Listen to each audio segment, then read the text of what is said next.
Күрделі романдардан, сюжеттік прозалардан сәл кідіріс жасап, роман оқуға да көңіл бөлейік. Мен өздігімше талабыма сай кітап іздедім. Іздегенімді мектеп кітапханасынан таптым. Таңдауым Ілияс Жансүгіровтің құлагеріне түсті.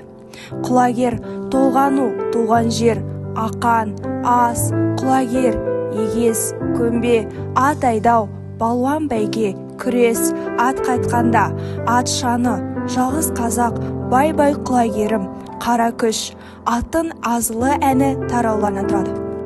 Бұл поэманы оқи отырып, Көкшетаудың сұлулығын, ат дүбірін және қазақ халқының салт-дәстүріне қарап, шабыт алып, танымай келген қабілеттеріме бөлендім.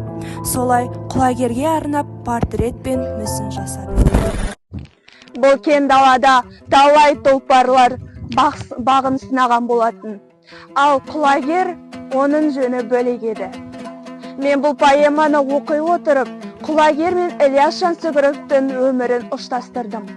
Құлагердің оза шапқаны, Ілиястың сол заманда топ жарғаны.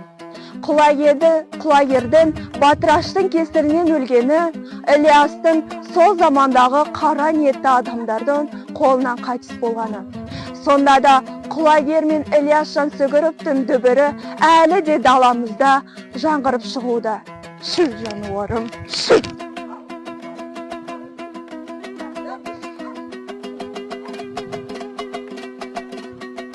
Осы поэманы оқуға кеңес беремін. Назарларыңызға көп-көп рахмет.